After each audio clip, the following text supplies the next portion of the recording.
Is everything all right, sir? It was a quiet Tuesday evening in a small Midwestern town, the kind of town where strangers noticed each other and change took the slow road in. A cold wind pressed against the windows of Dale's Grill, a family-owned steakhouse that had been standing for over 50 years. Inside, warm yellow light bathed the wooden tables, and the smell of seared meat drifted through the air. At a corner booth, an older man sat alone. His back was straight, his eyes calm, his movements deliberate. His name was Samuel Carter, retired U.S. Army sergeant, a man whose life had been shaped by both battlefield discipline and the quiet resilience of a black man who had lived through decades of America's shifting promises. He wore a dark wool coat, a simple flat cap, and polished boots that spoke of military habit. On his left wrist was a worn leather band with a brass plate engraved with his unit's insignia. Samuel had been through this town before, once in his youth, years before the Army, back when he was just a skinny boy from Georgia traveling with his uncle. Back then, this same restaurant, though under different owners, wouldn't seat them. They'd been told, take it to go, even though there were empty tables. That memory had sat quietly in the back of Samuel's mind for decades, neither forgotten nor forgiven. Tonight, though, he wasn't here for vengeance. He was passing through after visiting an old Army buddy at the VA hospital nearby. Hunger had brought him in, and maybe, somewhere, deep down, he wanted to see if the town had changed. A young waitress approached his table, pen in hand. She was in her early 20s, with light brown hair pulled back in a ponytail. Her name tag read Claire. Her smile was polite, but there was something in her eyes. Hesitation? Maybe curiosity. "Good evening, sir. Can I get you started with something to drink?" she asked. Samuel ordered black coffee. "And for dinner?" He looked at the menu for a moment, though he already knew. "I'll have the ribeye, medium rare, baked potato on the side."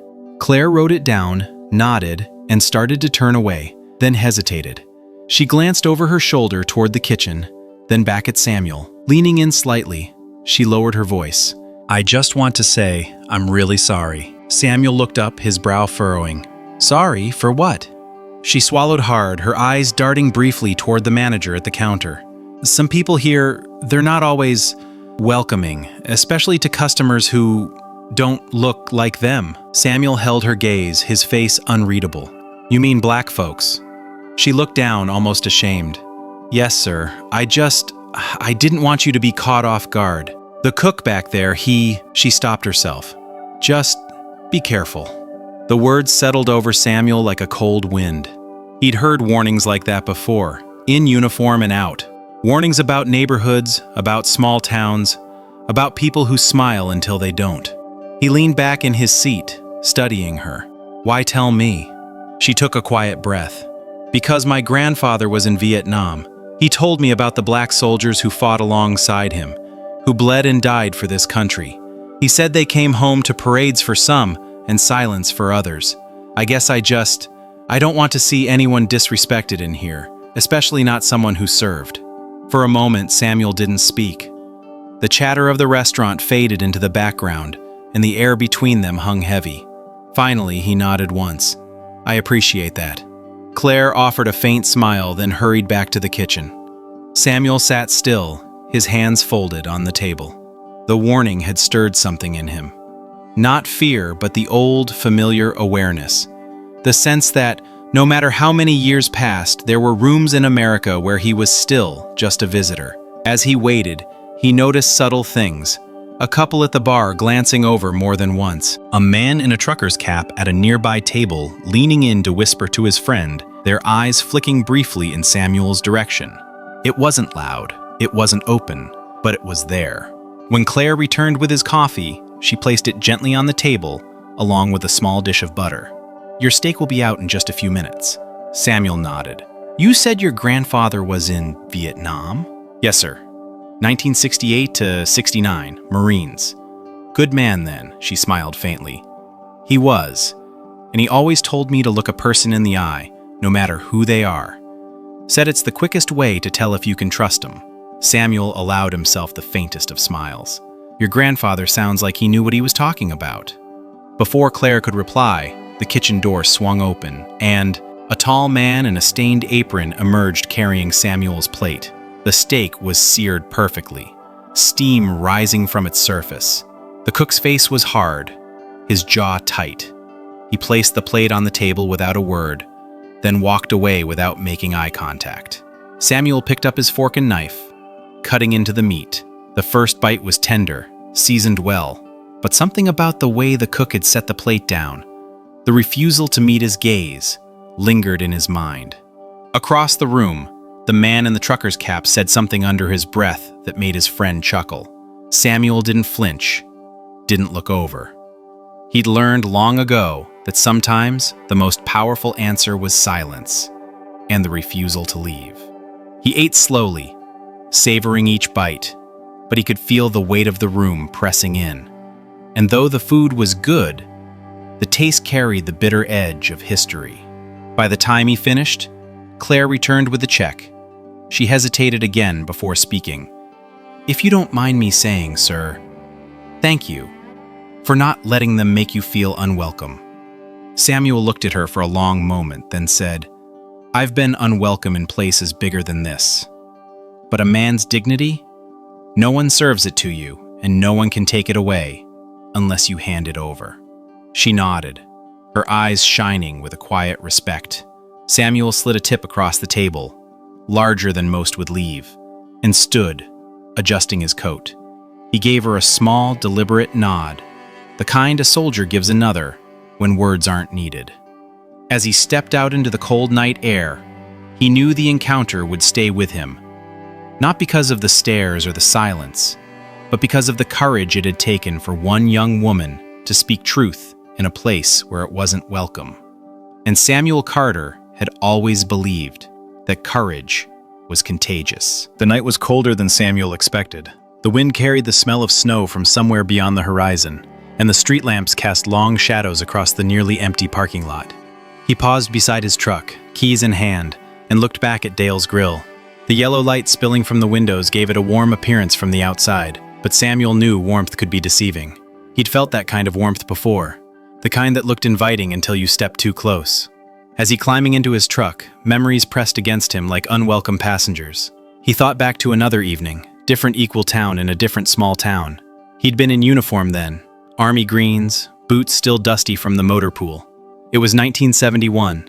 The war was still raging overseas, and the country was just as divided at home. He'd gone into a diner with two other soldiers, one white, one Puerto Rican.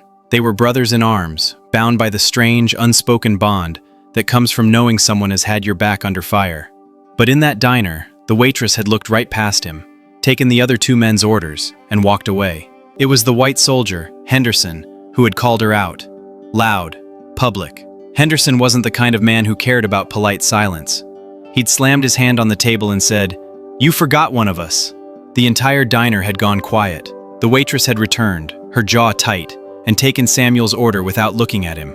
When the food came, it was late and cold. That was the night Samuel learned something Henderson already knew. Sometimes, you needed someone else to use their voice when yours was being deliberately ignored. But that night had also taught him another truth. Dignity was a long game.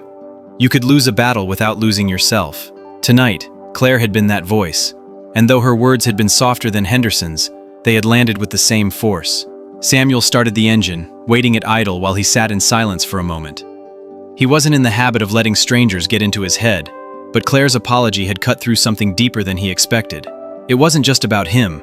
It was about every black veteran who had worn the uniform and still found themselves questioned, doubted, or dismissed in the country they had served. He thought about the men he'd served with in Vietnam, the ones who had come home and slipped quietly into civilian life, carrying scars no one could see, and the others, like Curtis Jackson, who had come home in a flag-draped coffin, their families met with folded hands and empty promises. Samuel had seen Curtis's mother on the day they handed her the medal her son had earned. She'd stood there, chin high, tears streaming down her face. The local paper had printed his picture, but in the grocery store the next week, Samuel overheard someone say, "Shame to lose a young man like that, but you know, war takes them all." The tone was careless, almost dismissive, as if Curtis had been just another number. In moments like that, Samuel had learned to keep his anger controlled, contained. Outlets cost you more than they gave you. He'd learned to walk away, but never to forget. As he pulled out of the parking lot, his headlights swept across the street. Two men were standing near a pickup truck outside the bar next door. One of them, the man in the trucker's cap from inside, watched Samuel drive past. His face was unreadable, but his eyes followed the truck until it turned the corner. Samuel drove through the quiet streets, heading toward the small motel where he planned to stay the night. But halfway there, he made an unplanned turn. The VA hospital wasn't far, and something in him wanted to see his old army buddy, Frank, one more time before leaving town in the morning. Frank was recovering from surgery, his breathing labored but his spirit still sharp. They'd been in the same platoon, had shared more than one foxhole in the damp jungles of Southeast Asia. When Samuel arrived, the nurse at the desk smiled and let him in. Frank was propped up in bed, his face lighting up when he saw Samuel. "You still hanging around here?" Frank said, his voice rough but warm. "Had to get something to eat," Samuel replied, pulling up a chair. "Stopped by a steakhouse in town." Frank chuckled. "That little place on Main Street?" Samuel nodded. Frank's expression shifted slightly. "Let me guess, folks were polite but not too polite." Samuel gave a small shrug. "Had a waitress warn me about the cook. Said he wasn't too welcoming to people like me." Frank's eyes narrowed. "Same cook's been there for years. Heard some things about him myself. Folks don't change much around here, Sam. Not unless they're made to." Samuel leaned back, studying his old friend. "What's the cost of making them?" Frank's smile faded. "Sometimes, more than it's worth. Sometimes just being there, sitting in the room they don't want you in, that's making them change, even if they don't know it yet." As he walked back to his truck, the night felt colder, the streets quieter, but in his chest, a small, steady fire burned. He thought again about Claire, about her quiet warning, about how she'd looked over her shoulder before speaking. She had risked something, however small, to say those words. Samuel had seen courage in many forms, on battlefields, in protests, in quiet acts of resistance that no one would ever write about. And he knew that tonight, Claire had shown hers. He decided then that he wouldn't just let the moment pass. Tomorrow, before he left town, he would return to Dale's Grill, not to confront, not to fight, but to leave something behind. Something that would say, "I was here, and I won't be erased." Morning came quietly, wrapped in a thin layer of frost. The motel parking lot glistened under the pale light, and Samuel could see his own breath in the cold air as he loaded his bag into the back of his truck. He'd slept lightly, his mind replaying fragments of the night before. Claire's voice, the weight of her warning, the unblinking eyes from the man in the trucker's cap. Most folks, he figured, would take the hint and keep driving, but that wasn't how Samuel lived. A man could walk away from trouble, sure, but there were times when leaving something unsaid was worse than facing it head on. He drove back toward Main Street. Dale's Grill looked the same as it had last night, modest, unassuming, the kind of place most townsfolk probably considered safe and familiar. But for Samuel, stepping inside again wasn't about comfort. It was about making sure that, in whatever small way, the truth stayed on the table long after he was gone. When he pushed through the door, the place was half full with the breakfast crowd. A few heads turned, then quickly looked away. Behind the counter, Claire's eyes widened when she saw him. She made her way over, notebook in hand, but her voice carried something different this morning. Something steadier. "Good morning, sir. Didn't expect to see you again." Samuel smiled faintly. "On my way out of town. Thought I'd stop in for some eggs before I hit the road." She nodded, took his order, and headed to the kitchen. Samuel could see the cook from where he sat, broad-shouldered, moving with heavy, deliberate motions. The man glanced toward Samuel once, his expression unreadable, then returned to his work. While waiting for his breakfast, Samuel reached into his coat pocket and pulled out a small envelope. Inside was a handwritten letter, folded neatly, and a business card. The card bore his name, his army rank, and a single line at the bottom: "Dignity is not negotiable." When Claire returned with his plate, Samuel slid the envelope across the table.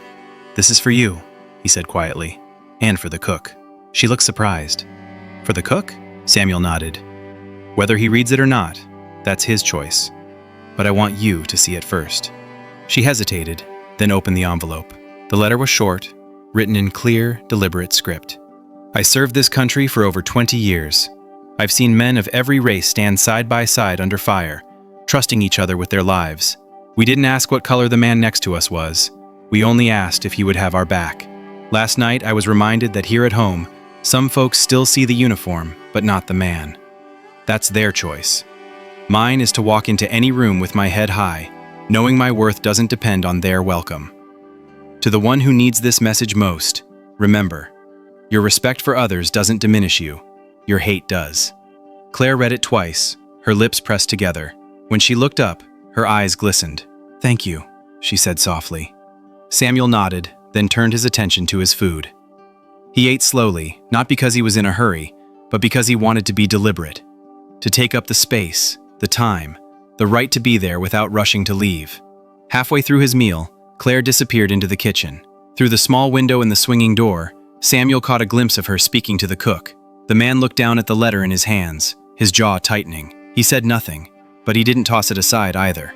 When Claire returned, she said nothing about what had been said in the back, but Samuel noticed the faintest shift in her posture, like someone who had done something worth doing. He finished his breakfast, paid his bill, and stood. Before leaving, he placed his business card on the table, not for the staff, but for anyone curious enough to remember his name. As he walked to the door, a voice came from behind him. It was low, almost grudging. "Sergeant Carter." Samuel turned. The cook was standing just inside the kitchen doorway, holding the folded letter in one hand. His face was hard, but there was something new in his eyes, something caught between defiance and thought. Samuel waited. The cook's gaze held his for a moment longer, then dropped slightly. "Safe travels." It wasn't much, but Samuel knew better than most that change rarely came in grand gestures. Sometimes it started with the smallest crack in a wall someone had spent a lifetime building. He gave a short nod. "You too." Outside, the cold air felt sharper, but the day seemed a shade brighter. Samuel climbed into his truck and headed toward the open road. As the miles stretched behind him, he thought of Claire again, her quiet bravery, her willingness to speak up when silence would have been easier. And he thought of the cook, standing there with the letter in his hand, perhaps wondering why a man he'd barely acknowledged had taken the time to write it at all. Samuel didn't need to know what would happen next in that restaurant. He didn't need to see the cook's mind change or hear an apology. That wasn't why he'd come back. He'd come back because there was a truth worth leaving behind, and because men like him, men who had carried their dignity through mud, blood, and years of silence, knew that sometimes the quietest stand was the loudest. And somewhere, in a small-town steakhouse, on a cold morning, that truth now sat on a piece of paper in the hands of someone who needed it most.